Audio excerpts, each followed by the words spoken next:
சில ரெசிபீஸ்லாம் வந்து எதில் குக் பண்ணணும் அப்படின்றது இருக்குது. உதாரணத்துக்கு சொல்லப்போனால் ஈயச்சொம்பில் பண்ணுற ரசம், அப்புறம் மண் சட்டியில் பண்ணுற மீன் குழம்பு, கல் சட்டியில் பண்ணுற வத்த குழம்பு இல்லை கூட்டு, இதுக்கெல்லாம் வந்து ஒரு தனி டேஸ்ட். இது எதனாலன்னா அந்த மெட்டலோ இல்லை அந்த ஸ்டோன் வேர்லேயோ இருக்கக்கூடிய மினரல்ஸ்.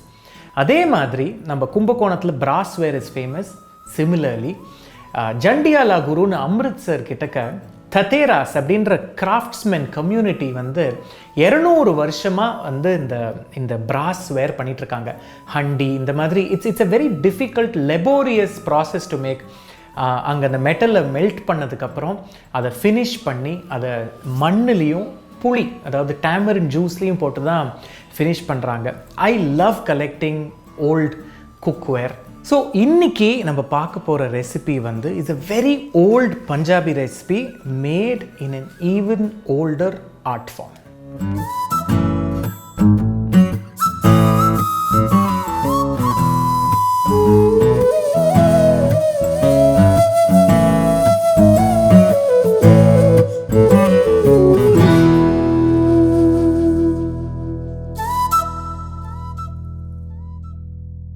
பஞ்சாபி ஃபூல்காரி புலாவ். அதாவது ஃபூல்காரின்றது it's an art form in Punjab.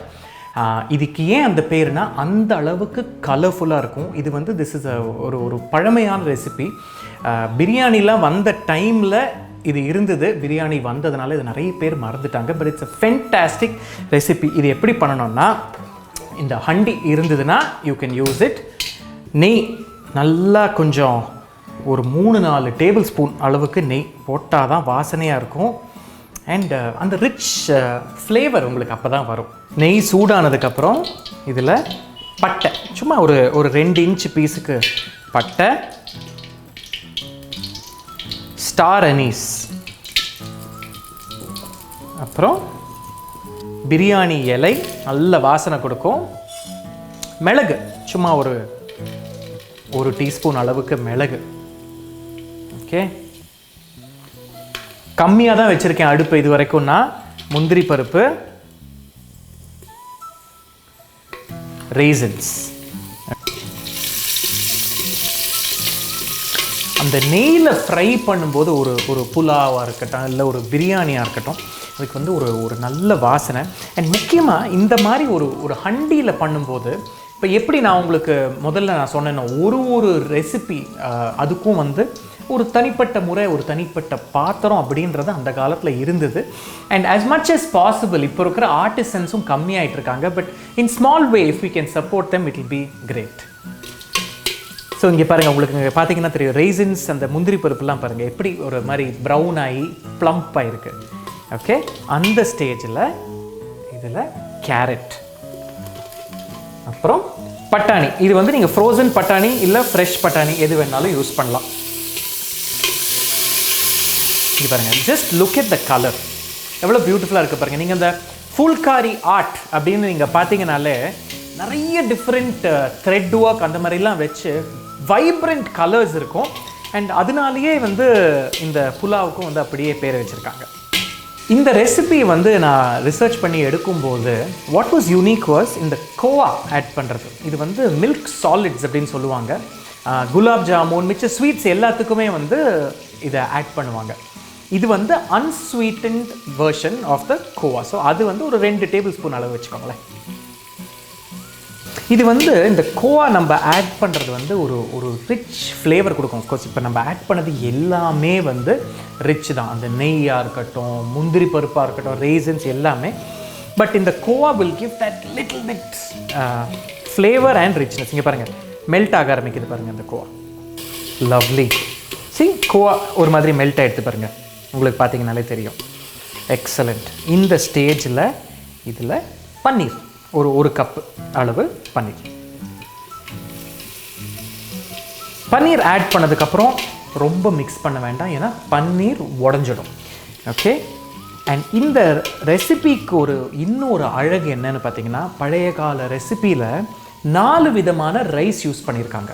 Okay, ஒன்று பாஸ்மதி, இன்னொன்று கோவிந்தபோக் அரிசி வந்து வெஸ்ட் பெங்காலில் ரொம்ப ஃபேமஸ்.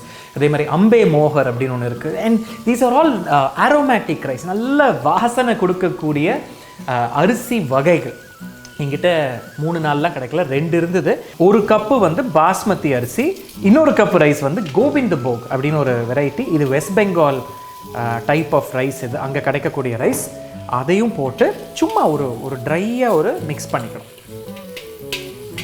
இந்த ஸ்டேஜில் இதுக்கு தண்ணி, ஓகே, கிட்டத்தட்ட இப்போ நான் 2 கப்பு அளவுக்கு அரிசி ஆட் பண்ணியிருக்கேன். That is 1 cup basmati, 1 cup வந்து கோவிந்தபோக். ஓகே, இதுக்கு வந்து கிட்டத்தட்ட ஒரு 2.5லேருந்து 3 கப் அளவு தண்ணி. பட் இது வந்து நீங்கள் உங்களோட அரிசியோட குக்கிங்கை பொறுத்து இருக்குது.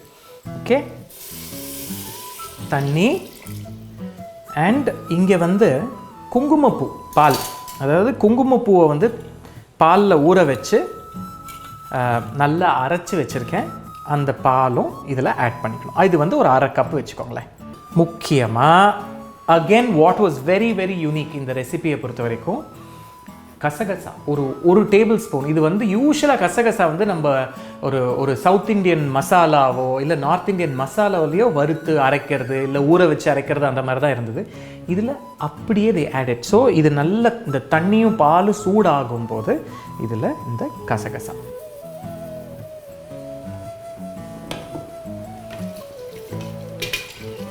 ஓகே, நல்லா மிக்ஸ் பண்ணிவிட்டு இங்கே பாருங்கள், just look at the colour.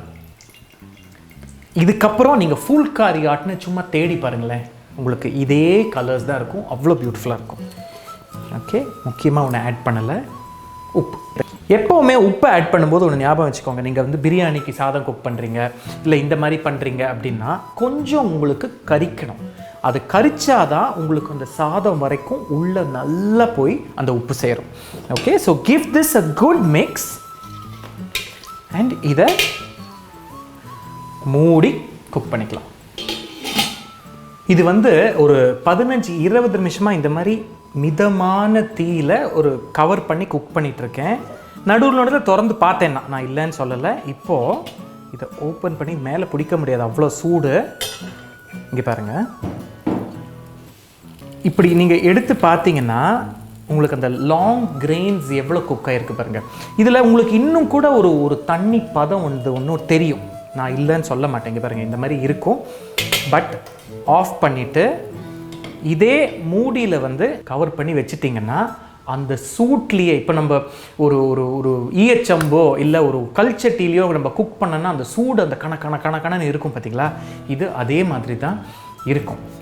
Okay, so இது வந்து this is a very very unique recipe and மெயினாக லுக் அட் த கலர். இதுதான் நான் இதனாலேயே வந்து அவங்க பியூட்டிஃபுல்லாக அதுக்கு அந்த ஃபுல்காரின்னு பேர் வச்சுருக்காங்க. அந்த குங்குமப்பூலேருந்து வந்த ஒரு மஞ்சள், அப்புறம் கேரட்டில் இருக்கிற ஆரஞ்சு, பட்டாணி இருக்கிற அந்த பச்சை அண்ட் அந்த வாசனை, இட் இஸ் ஜஸ்ட் மேஜிக்கல். நான் வந்து கொஞ்சோண்டு இப்போது டேஸ்ட் பண்ணி என்னென்ன ஃப்ளேவர்ஸ் வருதுன்னு நான் சொல்கிறேன். ஓ மை காட்,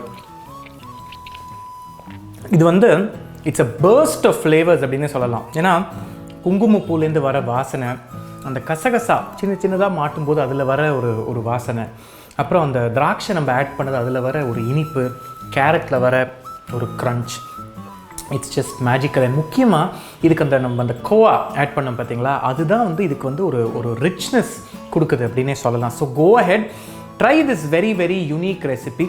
இது நான் வந்து நீங்கள் ரைஸ் குக்கரில் பண்ணலாம், ப்ரெஷர் குக்கரில் பண்ணலாம். But as much as possible இந்த மாதிரி ட்ரெடிஷ்னல் ரெசிபீஸை ட்ரெடிஷ்னல் வேரில் பண்ணிங்கன்னா we can support the craftsmen. Cheers, have a lovely week ahead.